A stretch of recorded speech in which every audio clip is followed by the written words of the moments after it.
আজ তোমাদের জন্য নিয়ে এসেছি এমন একটা রান্না যা পেটের জন্য আরামদায়ক, মানে পেটকে ঠান্ডা করবে। সাথে আছে আবার শুটকিও, যেটা খুবই স্বাদদায়ক।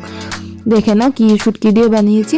এই শুটকিকে অনেক সার্চ করেছি, কিন্তু কি নামে জানা যায় তা আমি খুঁজে পাচ্ছি না। তোমরা আমাকে বলো।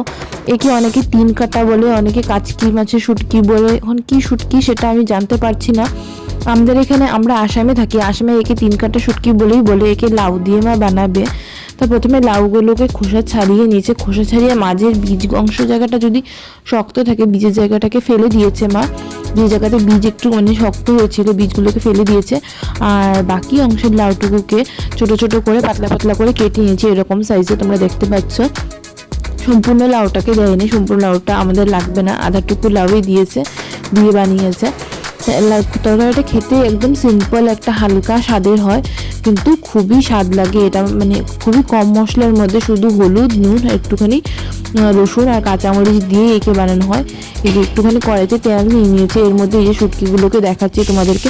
তোমরা জানিও তো এই শুটকিকে তোমাদের ওখানে কী নামে জানা যায়। আমি কিন্তু ঠিক বলতে পারছি না কী নামে জানা যায়, মানে এর প্রপার নামটা কি। অনেক জায়গায় কাচকি দেখেছি, অনেক জায়গায় শুনছি যে তিন কাটা, আমাদের কিন্তু তিন কাটা বলে। তোমরা প্রপার নামটা প্লিজ জানিও। আর তোমরা অনেকেই ভিডিও দেখো কিন্তু সাবস্ক্রাইব কেউই করো না। প্লিজ প্লিজ প্লিজ তোমাদেরকে অনেক করে রিকোয়েস্ট করছি, সাবস্ক্রাইব আর লাইকটা করে দিও আজ। আর যদি পারো তাহলে জানিও যে এই শুটকিটার নামটা কি।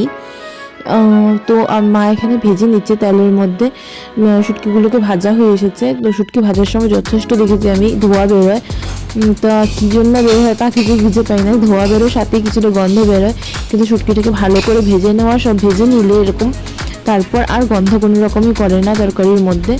তারপর আরেকটু মা তেল দিল, তেল দিয়ে ওর মধ্যে কিছুটা রসুন দিয়ে নিয়েছি। আর শুটকি খাওয়ার একটাই নিয়ম হলো যে রসুন একটু দিতে হবে, আর সাথে হচ্ছে ঝাল আর রসুন দিয়েই শুটকিটা পারফেক্ট হয়, একদম টেস্ট, একদম যাকে বলে স্বাদ একটা আসে। তারপর লাউগুলোকে আর কিছুটা কাঁচামরিচ দিয়ে দিয়েছে, যেহেতু লাউ পেট ঠান্ডা করার জন্য খাওয়া হয়, সেই জন্য এখানে গুঁড়োমরিচ দেওয়া হয় না। আর গুঁড়োমরিচ দিলে আমি দেখেছি এই লাউয়ের তরকারিটার মধ্যে প্রপার স্বাদও আসে না, কাঁচামরিচ দিয়েই ভালো লাগে। তা কাঁচামরিচ দিয়েই মা বানায় সবসময়। আর কাঁচামরিচগুলোকে ছিঁড়ে দেয়নি, কারণ আমার তো ঝাল খাওয়া বারণ আছে। এর মধ্যে হলুদ আর নুন দিয়ে দিয়েছে, নুন দিয়ে তারপর একটুখানি ভালো করে মিশিয়ে নেবে। কাঁচামরিচগুলোকে তোমরা পারলে কেটেও দিতে পারো, তাহলে ঝাল হবে তরকারিটা। তারপর ভালো করে মিশিয়ে নিয়েছি, মিশিয়ে একটুখানি জল দিয়ে ঢেকে ঢেকে রান্না করেছে দুবার। এতে করে লাউগুলো তাড়াতাড়ি করে নরম হয়ে যাবে। আর লাউটা যত কচিয়ে নেবে তোমরা, তরকারিটা খেতে দেখবে এতই স্বাদ, মানে কি বলবো। প্রথমবার আমি খেতাম এই লাউ তো দেখতেই পারতাম না আমি ছোট সময়। তো একবার মা কি করেছে, জবরদস্তি আমার মুখের মধ্যে ঢুকিয়ে দিয়েছে লাউয়ের তরকারিটা। তারপর থেকে যে এত স্বাদ লেগেছে আমি আর কোনোদিন ছাড়িনি, যখনই বানানো হয় তখনই খাই। তো দেখো দুবার ঢেকে ঢেকে মা রান্না করলো। লাউগুলো যথেষ্ট দেখতে নরম হয়ে গেছে, মা খুন্তি দিয়ে চাপা মেরে দেখাচ্ছি যে দেখো নরম হয়ে গেছে। তারপর জলটাও শুকিয়ে এসেছে। তারপর এর মধ্যে কি করেছে, ঝোল দিয়ে দিয়েছে। ঝোলের যতটুকু জল চাই, যদি তোমাদের লাউটা শক্ত থেকে থাকে তাহলে একটুখানি জল বেশি দেবে। দেখো লাউটা দেখাচ্ছে একদম নরম হয়ে গেছে, লাউটা একদম ভালো ছিল, কচি লাউ ছিল, সেই জন্য সেদ্ধ হয়ে গেছে। তাই এখানে মা একটু কম করে জল দেবে, অত জল দেওয়ার দরকার নেই।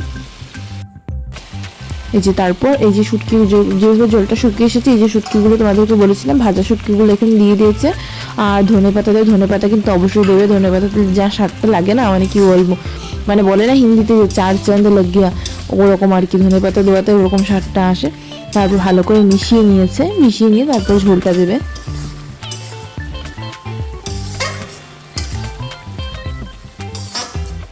আবারও বলছি সাবস্ক্রাইব করতে কিন্তু ভুলো না তোমরা অনেকেই দেখো কিন্তু সাবস্ক্রাইব কেউই করো না। প্লিজ প্লিজ সাবস্ক্রাইব করে দিও, মার সাথে এরকম নতুন নতুন রান্নাবান্নাগুলো দেখার জন্য। মার রান্নাগুলোকে তোমাদের কাছে নিয়ে আসছি, মানে আমিও শিখছি মার কাছ থেকে রান্না, আর তোমাদেরকেও দেখাচ্ছি যে মা কীভাবে কী রান্না করে।